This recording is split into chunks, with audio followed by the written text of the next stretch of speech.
wonderful time of the year and also the most expensive. Whether you're thinking of crossing the border for some deals or simply hitting the mall, we've enlisted the help of our financial expert, Alyssa Furtado, to give us the lowdown on what credit cards we should be handing the cashiers this holiday season. Good morning. Good morning. Thanks for having me. This is so interesting. I didn't realize so many of these things, and I've done a bazillion interviews like this. So let's start with the cross-border. How much you really realistically need to add to that price these days?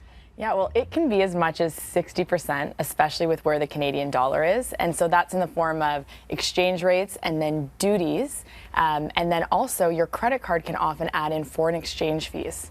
So every time you swipe that card, an extra 2.5% gets baked in. I did not realize. Yeah. Well, yeah, and you know, the dollar obviously at a record low right now, and when you also factor in gas and your time, I mean, you really are, it's got to be a super deal.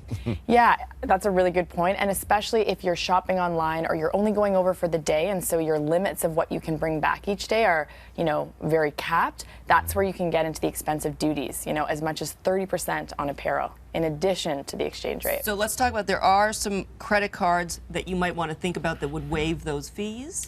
Yeah, the Amazon Rewards credit card, that's a great one. So no foreign transaction fees, and so that would help you save, you know, that 2.5% that many Canadians don't even know they're getting charged. And Marriott Rewards? Yeah, Marriott Rewards is another great one. A premium Visa, and they will waive the annual fee? Exactly. Okay.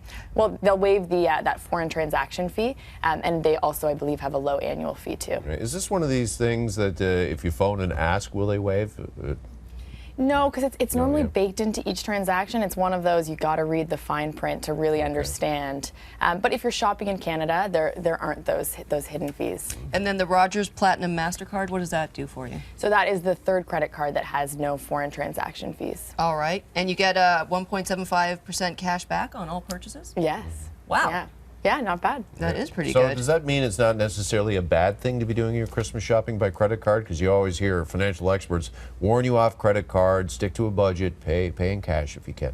Yeah, I think if you're a responsible spender and you know your limits and can stay within them, then you can take advantage of the benefits and the rewards that are baked into credit cards. Right. So, you know, if you're buying a lot of gifts, the MBNA World Elite card, you can get 2% back in the form of cash on those purchases. So, you know, why wouldn't you? Right. So do that for your presents. For travel?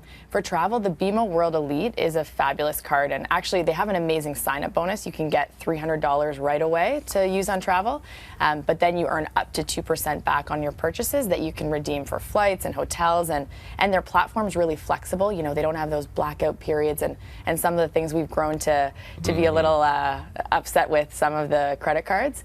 You can really use their rewards flexibly. Very good. We're out of time, but just parties, Scotia Momentum, Visa Infinite, and you get a $125 welcome bonus. Yeah. Very good, and 4% cash back on gas and groceries. Very good. Alyssa Furtado. Great tips. Thank you so much. Thanks for having me. All right.